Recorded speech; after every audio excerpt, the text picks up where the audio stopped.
Satu abad terakhir kita kerap menyaksikan negara kuat jatuh, saya ulangi, negara kuat jatuh lantaran pemimpinnya meletakkan dirinya di atas pranata hukum, di atas sistem yang adil, dan di atas kesetiaan sejati terhadap negara dan rakyatnya. Ini tentu mengingatkan para pemimpin dunia, baik pemimpin politik, pemimpin bisnis, maupun pemimpin apapun. Jangan bermain-main dengan kekuasaan. Assalamualaikum warahmatullahi wabarakatuh. Apa kabarnya teman-teman? Balik lagi di channel Kajian Online. Gejolak-gejolak perpolitikan di tanah air rupanya makin meledak. Setelah SBY, teman-teman, juga memperingatkan kepada Presiden Prabowo Subianto atau pemerintahan saat ini untuk berhati-hati bermain-main dengan kekuasaan.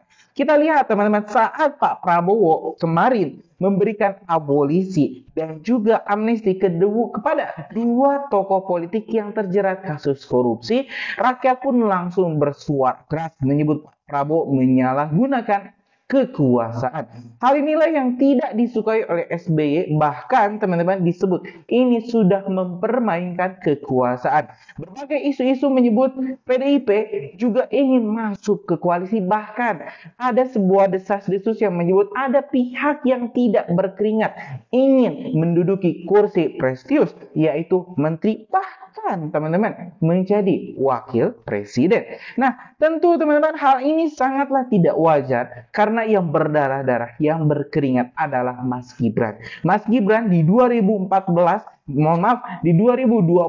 kemarin di Pilpres begitu luar biasa mendukung Pak Prabowo, menyemangati Pak Prabowo hingga di berbagai kampanye-kampanye Mas Gibran selalu hadir. Ada juga di sini Mas AHY sebagai tokoh muda yang sangat intelektual, yang sangat hebat, juga solid mendukung Mas Gibran. Kedua tokoh ini kita lihat teman-teman, Mas AHY dan juga Mas Gibran itu sangat solid mendukung satu sama lain. Sedangkan Pak SBY dan juga Pak Jokowi juga sangat dekat akhir-akhir ini. Bahkan statement-statementnya juga beriringan, bersamaan.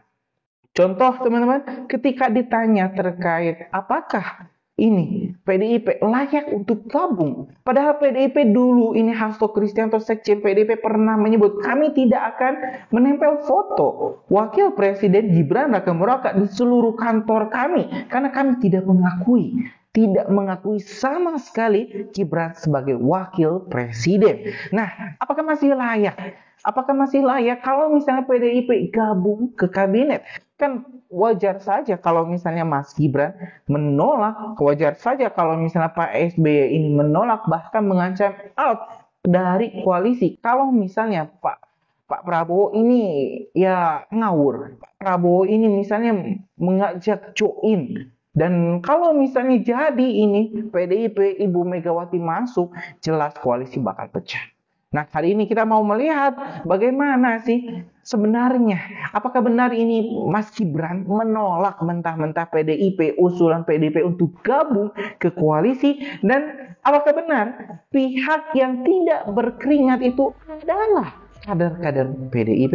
Kita simak teman-teman video selengkapnya biar nggak tambah penasaran. Informasi berikutnya, Saudara, dalam pidatonya Presiden RI ke-6 Susilo Bambang Yudhoyono menyampaikan pesan agar pemimpin tidak menyalahgunakan kekuasaan. Hal ini disampaikan SBY dalam pidatonya yang membahas tentang peradaban. SBY menyebut Indonesia hendaknya banyak belajar dari runtuhnya negara-negara besar.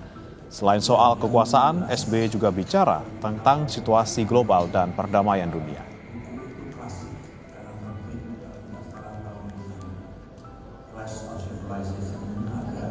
Peradaban Barat, peradaban Timur bisa. Satu abad terakhir kita kerap menyaksikan negara kuat jatuh, saya ulangi, negara kuat jatuh lantaran pemimpinnya meletakkan dirinya di atas pranata hukum, di atas sistem yang adil, dan di atas kesetiaan sejati terhadap negara dan rakyatnya. Ini tentu mengingatkan para pemimpin dunia, baik pemimpin politik, pemimpin bisnis, maupun pemimpin apapun. Jangan bermain-main dengan kekuasaan. Jangan menyalahgunakan kekuasaan. Yang setia, pengawal sejati, mendukung penuh, loyal penuh, tetapi tetap punya ruang untuk menyampaikan itu. Makanya jangan dendam, jangan cengeng, jangan penuh dengan kebencian. Karena Republik ini sudah muak punya pemimpin yang selalu menenteng kebencian dan dendam. Itu contoh Pak Prabowo, udah ditipu, disakitin, difitnah, dianiaya, dia tetap tegar menjadi pemimpin, bahkan dia sebagai pemaaf. Nah, butuh kita pemimpin yang ngerti bagaimana bangsa ini ke depan, bukan nenteng-nenteng kebencian. Ini saya melihatnya ini bentuk kacamata lah ya, kacamata nyata yang dipertontonkan oleh Bu Megawati terhadap bangsa ini. Ini loh saya seorang pendendam yang tidak akan pernah berhenti mendendamkan bangsa ini dengan kebencian yang saya tenteng. Tapi lihat, rakyat akan menonton ini dan rakyat akan memberi sanksi seberat-beratnya. Tapi saya yakin Pak Prabowo tidak akan melakukan hal itu. Biar rakyat yang melakukan. Merajuk, matanya merah. Bertemu Pak Raden diberi kedong-dong. Kalau sudah jadi kepala daerah, perintah Bapak Presiden dipatuhi dong. Tadi saya cek yang absen hanya 10 orang. Karena yang absen 10 orang, ini sudah saya siapkan pantun khusus untuk 10 orang itu.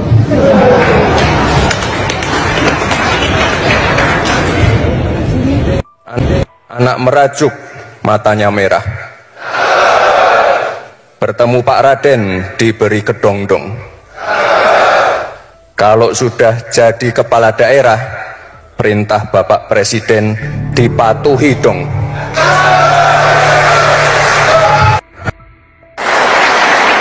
Ya, jadi saya berharap kita semua harus bangga jadi orang Indonesia. Ya, kita kritik bangsa kita, tapi kritik yang membangun. Jangan kritik merasa semua jelek, semua jelek. Kalau jelek pindah aja kalau dari Indonesia ini. Lalu siapa kira-kira pihak tak berkeringat yang sedang mengincar kursi menteri? Apakah benar Presiden Prabowo sudah menutup pintu untuk merombak kabinetnya dalam waktu dekat? Kita bahas bersama Toto Daryanto, anggota Majelis Pertimbangan Partai Amanat Nasional PAN. Selamat malam, Mas Toto. Selamat malam.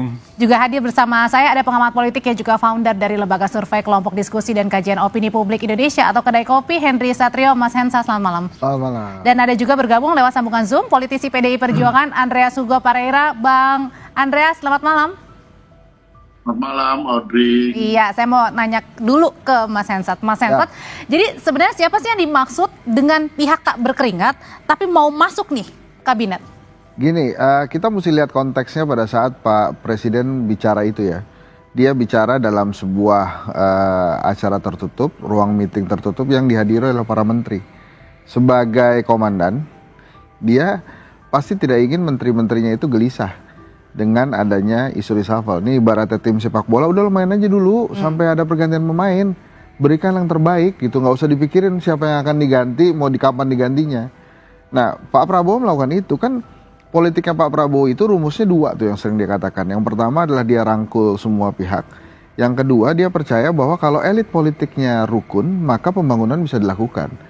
Maka dua hal ini yang akan dia lakukan gitu. Jadi kalau kita memandang atau ingin menelaah lebih jauh Pak Prabowo, langkah-langkahnya ya balik lagi ke dua hal yang sering dia sebutkan itu. Pada saat dia mengatakan bahwa ada pihak-pihak yang berkeringat ingin masuk kabinet, menurut saya sih itu umbang-umbang dia pada saat meeting itu di depan anak buahnya untuk menenangkan bahwa nggak ada yang akan diganti gitu. Lagi-lagi kan terserah presiden. Itu berarti artinya hanya upaya menenangkan seorang presiden atau memang benar-benar firm tidak akan ada? Gini, presiden berkali-kali mengatakan tidak akan ada reshuffle, tidak akan ada reshuffle. Semua menteri kompak katanya. Saya puas dengan kinerja menteri saya. Tapi dia kan pernah secara langsung bicara kinerjanya itu dia sendiri yang nilai, presiden sendiri yang nilai. Kinerja pemerintahan saya ini 6 nilainya. Masa iya Pak Prabowo pengennya 6 terus sampai 2029 kan enggak, pastinya kan ada 7, ada 8, ada 9. Jadi menurut saya perbaikan-perbaikan itu akan dilakukan. Tapi Pak Prabowo ini nampaknya kalau ada reshuffle lebih baik nggak usah diomongin gitu, karena begitu diomongin terus kemudian jadi viral mana-mana dia nggak jadi gitu. Jadi ibaratnya dadakan nih? Jadi dia pengennya, saya mencoba ya melihat itu Pak Prabowo ingin dalam situasi tenang kemudian ada pergantian pemain. Karena memang wajar kalau isu reshuffle itu dihembuskan kan banyak orang yang emang mungkin menteri itu jadi pekerjaan aja gitu. Jadi pada saat dia dilepas dari kursi menteri, mungkin dia merasa tidak lagi hidup gitu di Indonesia karena nggak punya jabatan. Kan pasti ada yang begitu. Nah, Pak Prabowo ingin sekali semuanya tuh kerja baik-baik aja. Jadi kalau kemudian nggak berkeringat mau masuk kabinet dalam sebuah sistem demokrasi pemilu, bahkan lawannya Pak Prabowo pun berkeringat demi Pak Prabowo karena dalam undang-undang kita nggak boleh ada calon tunggal lawan kota kosong. Jadi yang lain juga sebetulnya berkeringat. Termasuk juga PDIP yang berkeringat ya sebenarnya. Kita tanyain ya Mas Hensat kalau gitu ya, Mas Toto juga. Bang Andre, kalau misalnya PDIP sendiri merasa berkeringat nggak sih dan kemudian pantas kalau misalnya ditawari oleh Pak Prabowo sendiri untuk masuk kabinet? Ya, biasanya yang rame-rame bicara soal kabinet itu atau reshuffle itu biasanya yang menginginkan itu. Jadi PDIP gimana? Ingin nggak, Bang? PDI Perjuangan tidak pernah bicara soal itu gitu. Kita bicara soal bagaimana positioning sebagai partai penyeimbang, kan kemarin sudah jelas Ibu Mega menyampaikan itu di forum kongres, dan itu adalah sikap resmi dari PDI Perjuangan. Sehingga saya kira nggak tahu isu dari mana.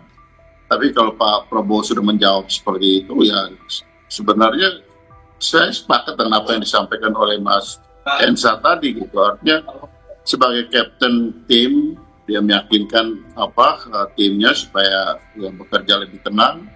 Bahwa soal reshuffle mungkin saja ada, tapi kan yang paling tahu adalah beliau. Posisi PDI Perjuangan kita tidak pernah meminta, bahkan kita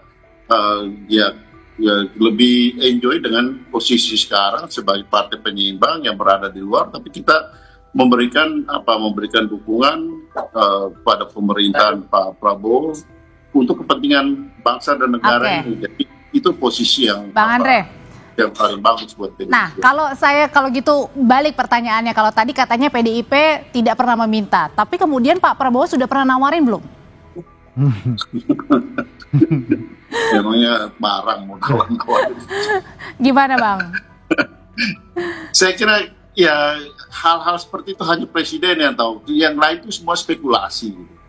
Dan spekulasi seperti itu saya kira ya tidak pada posisi hari ini kita bicara, dan situasi seperti yang tadi Pak Prabowo sampaikan juga baik-baik saja di kabinet, bagus-bagus saja. Kenapa harus di-reshuffle? Oke, Mas Toto, kalau Anda melihat sendiri sebagai partai yang sudah lama bersama dengan Pak Prabowo dan kini juga masih bersama-sama dengan Pak Prabowo dan masuk di kabinet di dalamnya, kalau dari PAN setuju nggak sih ada kemudian kalau ada pemain-pemain baru yang masuk begitu? Atau ya udah kayak gini aja karena so far so good? Ya, kalau dari posisi PAN ya, saya mendapat informasi dari Ketua Umum bahwa sebetulnya sih nggak ada apa-apa. Mas Zulhas? Ya PAN sih ya aja berjalan seperti biasa, dan yang penting bekerja keras sesuai dengan visi presiden. Soal reshuffle ini sebetulnya kan ya semua orang udah paham reshuffle ini hak prerogatif presiden. Jadi ketika kita diskusi reshuffle ini ya sekedar memuaskan keinginan publik aja lah. Tapi artinya bagi seorang presiden apakah itu punya pengaruh, menurut saya ya tergantung Pak Presiden, namanya hak prerogatif ya. Bahkan kalau dikatakan yang tidak berkeringat jangan ikut misalnya, itu pun juga harus dimaknai dalam perspektif yang luas. Tidak berarti ada yang memaknai seolah-olah PDI jangan ikut. Kan nggak begitu juga, karena sebelumnya ada. Jadi welcome aja kalau misalnya PDI masuk misalnya diajak. Ya hak prerogatif itu harus dipahami. Jadi kalau masuk ya terserah presiden, kalau presiden menghendaki ya oke saja. Siapa yang bisa menolak namanya hak prerogatif kan? Jadi menurut saya ya mestinya ini tidak usah dirisaukan, dan pengamat-pengamat yang mengatakan mendesak-mendesak ada reshuffle dan sebagainya itu menurut saya baik-baik saja juga. Karena apa? Karena akan mendinamisir pemerintahan itu. Jadi supaya ya sedikit ada cubitan-cubitan lah supaya menteri lebih bekerja keras dan lain sebagainya dipacu karena ada dorongan-dorongan seperti itu. Tapi apakah itu punya pengaruh terhadap keputusan presiden? Menurut saya ya belum tentu. Bisa jadi enggak juga. Karena Pak Presiden ingin membuktikan saya sudah memilih dengan benar dan sudah baik. Jadi tidak ada pergantian begitu? Bisa jadi tidak ada pergantian. Oke. Ya saya suka kesel juga kadang-kadang bilang ini kurang Allah. Aku tanya juga, aku lihat, saya lihat sekarang dulu waktu dia jadi pejabat apa kerjanya tak jelas juga. Kan sekarang jejak digital kamu kan kelihatan. Jangan sombong lah kau bicara-bicara kritik-kritik kau you have done nothing. Atau mungkin the other way around kau tuh juga mencuri waktu kau menjabat. Kita pejabat-pejabat harus berikan contoh seperti Pak Jokowi, dia berikan tauladan. Ya kita semua dalam kelas kita masing-masing, posisi kita masing-masing kita harus kasih contoh. Nah, saya dianggap bertemu dengan Pak Presiden Joko Widodo, katanya kong kali kong.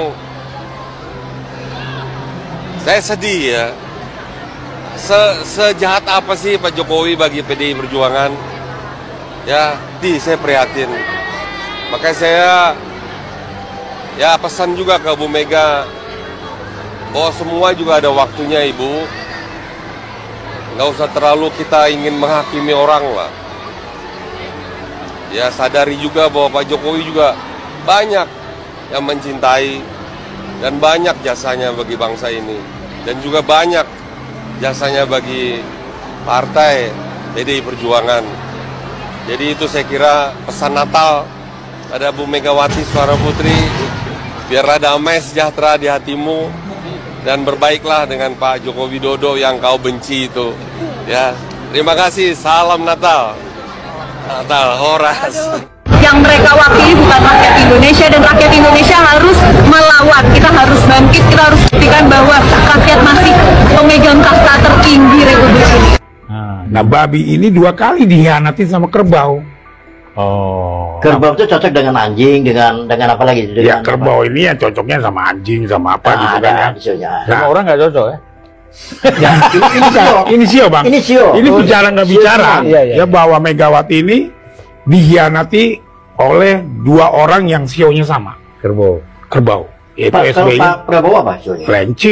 Kelinci dengan babi itu pasangan unik, pasangan yang bisa menyatu. Ini di luar ketolongnya. Jadi gini, Bu Mega tuh nggak ada masalah sama Gibran, karena Gibran pun dinaungi dengan sio kelinci bang, sama dengan Prabowo. Jadi nggak ada masalah. Bu Mega ini dengan Prabowo Gibran sebenarnya. Kalau Primbon, bagaimana dengan Primbon? Ya kalau Primbon kan Prabowo pemegang Wahyu Makutoromo, makanya Ganjar sama Anies lewat, dia bukan pemegang Wahyu Makutoromo, ya kan? Jadi itu sulitnya bersatu bang. Nah kalau kebo sama kebo bisa kumpul kebo tuh, si SBY sama Jokowi. Masuk akal. Ya kan? Kalau sama babi nggak mau bang, babi ini dianatin 2 kali. Nah sifat babi itu bukan pendendam, tapi dia cukup, dia tahu dia sudah mengkhianati saya, dia tahu sudah buat saya rugi. Sudah, saya cuman nggak mau kenal aja sama dia gitu. Itu benar. Jadi gini ya, kita nggak usah berkawan lagi lah. Udahlah, kita nggak usah berkawan lagi gitu. Orang-orang dagang keturunan Tionghoa, Cina, itu kan ditanya sionya dulu. Sionya apa? Sio macan pantasnya di sini. Sio dilihat sionya. Sio apa? Ayam. Ada. Mereka tuh punya hitung-hitungan itu. Karena gini bang, sio babi sama sio kelinci ini 2 sio yang memang penyayang gitu loh. Jadi mereka bisa bersatu. Antara Prabowo sama Megawati itu udahlah bisa bersatu gitu loh. Tapi kenegaraan belum tentu ya. Sangat bisa bersatu. Kan ini ya, ini bukan bohong nggak bohong ya. Bukan nggak kenyataan. SBY kebo, Jokowi kebo, Ibu Mega sio babi dikhianatin sama kebo. Dalam sejarah mitologinya pun kerbau itu selalu mengkhianati babi. Gitu kan? Dalam perjalanan kebo sama kambing cocok tuh. Kambing monyet. Iya. Nah, saya belajar ini gitu. Nah, babi ini cocok sekali sama kelinci. Gitu. Nah, Prabowo ini kelinci, Gibran ini kelinci. Kalau Puan apa? Kelinci. Kalau Puan? Kerbau. Waduh, berat. Makanya juga rada bisa nggak cocok sama mamanya. Ya, gitu ya? Iya. Ini nggak ada di broket manapun juga nih kan. Gitu loh. Ya, kalau Surya Paloh? Aku harus lihat tanggal lahirnya. Tanggal lahirnya dia. 13 Juli. Iya, makanya kan dulu tahunnya. Tahunnya 51. Jadi kan gini, kebo 13 Juli 16 Juli 51. Jadi gini, kalau bicara kebo kelinci. Kelinci. Ada misalnya kebo api. Kebo kayu. Ya kan itu kan? Iya. Terus kebo apa lagi itu? Tembaga. Emas. Ya tembaga. Logam, emas. Logam. Lalu tanah. Nah, air. Lima Kalau- unsur. Iya, 5 unsur. Nah kalau Prabowo ini secara unsur sionya sama Megawati bisa bareng. Dia kelinci apa? Kayu? Nggak ada persoalan, tetap sama kelinci. Karena coba waktu itu dia barengan kan pasang presiden sama wakil presiden kan, lawannya Kebo, Iya, kan, iya kan. Nah jadi memang secara sio antara Prabowo dengan Ibu Mega itu memang mereka nggak bisa Makanya dipisahkan. pantas si Surya Paloh cepat kali lompat ke Prabowo karena kelinci. Sama-sama kelinci. Kalau Muhaimin? Kuda. Nah, kuda gimana ceritanya nih? Kuda ini rada-rada bang gitu. Nendang melulu. Nendang melulu, lari-lari aja dia bang.